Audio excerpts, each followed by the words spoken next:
चलिए तो बात करते हैं एक और नई क्वेश्चन के बारे में। इस क्वेश्चन में एग्जामिनर ने कहा चीनी के मूल्य पर 5% की छूट के साथ एक खरीदार 608 रुपये में 2 किलोग्राम अधिक चीनी खरीद सकता है। चीनी का मूल विक्रय मूल्य क्या है, ये एग्जामिनर ने मुझसे पूछा। तो विक्रय मूल्य का मतलब क्या, दुकानदार बेच रहा है तो उसके लिए विक्रय मूल्य होगा और जो खरीद रहा है उसके लिए क्रय मूल्य होगा। अगर थोड़ी देर के लिए आप इस क्वेश्चन को करते वक्त प्रॉफिट लॉस में चल जाते हैं, यानी कि डिस्काउंट को छोड़ के, हमारे प्राइस छोड़ के प्रॉफिट लॉस में चल जाएंगे, तो देखिए पहले अगर चीनी का मूल्य 100 रुपये था तो अब 95 रुपये होगा, यानी कि कम हुआ होगा। उसी कारण तो क्या कर रहा है, ये जो खरीदार है वो 2 किलो चीनी अधिक खरीद रहा है। तो अगर उस तरीके से करेंगे तो इस क्वेश्चन का आंसर बड़ी आसानी से बदल दिया जाए। कैसे रहा देखिए, जो ये 5% का डिस्काउंट दे रहा है, इसी की वजह से 2 किलो चीनी अधिक खरीद रहा है, तो इसका आप क्या निकाल दीजिए, 5% निकाल दीजिए। 608 इंटू में 5% निकाल दीजिए, यानी 5/100 निकाल दीजिए।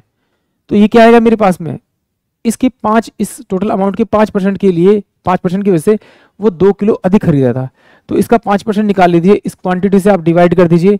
डिवाइड करने पे जो वैल्यू आएगी वो आपका आएगा हमेशा न्यू प्राइस। ये आपका न्यू प्राइस आएगा। बट उसने पूछा मेरे से ओल्ड प्राइस, तो ओल्ड प्राइस पूछा तो 608 इंटू में 5 में आपका ये 200 था, ये नया प्राइस था। और अगर आपको पुराना प्राइस निकालना तो क्या करना आपको, पहले अगर कीमत 100 रुपये थी, अब कितनी हुई है 95, तो कुछ नहीं करना, 100 से हमें ऊपर रखना। उसके बाद जो यहाँ वैल्यू आई है उसको यहाँ पे रख देना। अगर घट के आई तो घट के रख देना, बढ़ा के इसको काट दीजिए, तो आपको आपका ओल्ड प्राइस मिल जाएगा। यानी कि इससे तो मेरा ये चल जाएगा, आपका 5 से जाएगा तो ये 19 पंजे 95 आ जाएगा। ठीक है, ये आ जाएगा। इससे इसको काटेंगे तो कितना आ जाएगा आपका, 2 3 6 0, 2 चौक 8, तो 19 एकम 19 और 19 छिके 114, यानी कि ऑप्शन डी जो है वो इस क्वेश्चन के लिए करेक्ट होगा। न्यू प्राइस निकालना तो ऐसे, ओल्ड प्राइस निकालना तो ऐसे, मगर आपको एग्जाम में तो करना डायरेक्ट ही है। क्या करना, सिंपल सी बात है, ये अधिक खरीदे ये कम खरीदे कुछ नहीं करना आपको, सिंपल सी बात है। जो परसेंट दे रखी है उससे आप इसको मल्टीप्लाई कर दीजिए, जैसे 5 और क्वांटिटी से घटी है बढ़ी है उसे डिवाइड कर दीजिए, आपको न्यू प्राइस मिलेगा। और जो न्यू प्राइस मिला उसको क्या करना है, आपको 100 मान लेना है, और अगर बढ़ा है तो बढ़ा के लिख दीजिए, घटा है तो घटा के लिख दीजिए। यहाँ घटा तो 95, तो कुछ नहीं करना है, जो 100 वाली वैल्यू है उसको आप ऊपर रखिए और जो घटी हुई वैल्यू उसको नीचे रख दीजिए। तो इससे आपका हमेशा आएगा आपका ओल्ड प्राइस, यानी पुराना मूल्य। एक बार इसको समझते भी है बेचारा। देखिए एग्जामिनर कह रहा है पहले जो चीनी की कीमत थी वो 100 रुपये थी, उसने मार्क प्राइस लिखा था भाई 100 रुपये किलो में वो बेचेगा वो। अब वो क्या करता है, उसमें ना 5% की छूट देता है। 5% की छूट देता है तो वो 95 रुपीज़ पर किलो चीनी हो जाती है।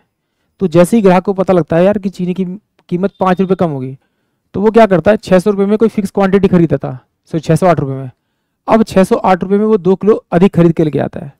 तो अब ये 2 किलो अधिक किसकी वजह से आया, इस 5% की वजह से।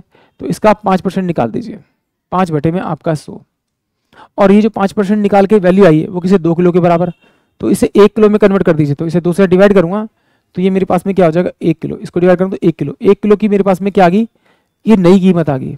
तो नई कीमत आ गई, जिसे काटेंगे तो क्या होगा, 2 3 6 0, और ये कितना हो जाएगा आपका 2 चौक 8, तो ये जाएगा, तो ये किस पे जाएगा आपका, ये 20 पर जाएगा।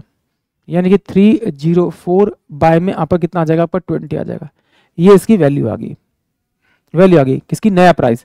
बट अगर मुझे तो निकालना है पुराना प्राइस, तो कुछ नहीं करना, ये जो पहले वाली वैल्यू यानी 100 हमेशा 100 ही रहेगा यहाँ पर, जो आपने स्टार्टिंग में ली 100 अपॉन में ये वाली वैल्यू आप नीचे रख दीजिए। तो आपको जो मिलेगा वो ओल्ड प्राइस मिलेगा, यानी कि पुराना वाला मूल्य मिलेगा जो उसने पूछा है, ओरिजिनल वैल्यू। तो ये इसे काटेंगे तो 20 पंजे और ये 19, और 19 एकम 19 और 19 छिक 19 एकम 19, तो ये कितना बचेगा आपका 1 और 4 और 19 छिके 114, यानी कि 16 रुपये। यानी कि ऑप्शन डी जो होगा वो इस क्वेश्चन के लिए करेक्ट होगा। आई होप आप सभी क्वेश्चन समझ में आया होगा।